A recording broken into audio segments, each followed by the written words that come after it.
The leaders of Europe have refused Ukraine's hopes of a rapid accession to the bloc, making the war-torn country a second-time loser after facing rejection from the NATO alliance just last week. Leaders of the European bloc members held a meeting for a second day in the city of Versailles, hoping to project an image of unity in the face of Russian aggression in Ukraine. The bloc was swift in imposing sanctions and offering political and humanitarian support to Ukraine, as well as some arms supplies. But cracks seem to be appearing in the bloc's united front, especially on Kiev's demands for an accelerated membership to the club. The bloc's foreign policy chief, Josep Borrell, has bashed the West for the mistakes with Russia and promises that were made to Ukraine.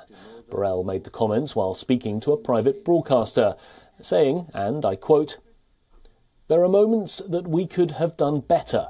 There are things that we proposed and could not implement, such as the promise that Ukraine and Georgia would become part of NATO. I think it's a mistake to make promises you can't deliver." A key opponent to the bloc's enlargement is the Netherlands. The Dutch Prime Minister, Mark Rutte, said that there is no fast-track procedure to join the bloc, and Ukraine's request could take weeks, months, or even years to fulfil.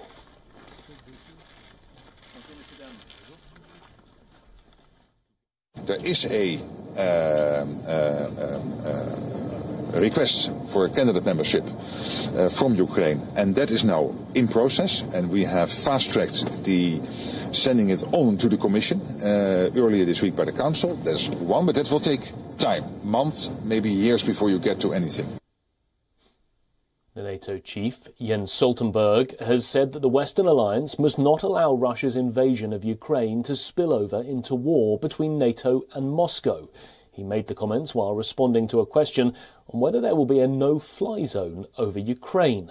German Chancellor Olaf Scholz said that the EU would deepen its partnership with Ukraine rather than speak of membership, which he said would require the unanimity of all 27 member countries. Europe fears that their standoff with Russia will only worsen in the coming years, and leaders sought to agree on how quickly they could reduce imports of Russian energy, on which the bloc is heavily dependent, as well as shore up their defence capabilities and stem the inflation of food prices. Well, our correspondent Ross Cullen has sent us this report from Paris. There's no fast-track membership for now, but what has been approved by the European Union, they have agreed to fast-track Ukraine's membership request. So they will be working on that request from Kiev to try to join the European Union, but there will be no sudden immediate entry into the European Union for Ukraine.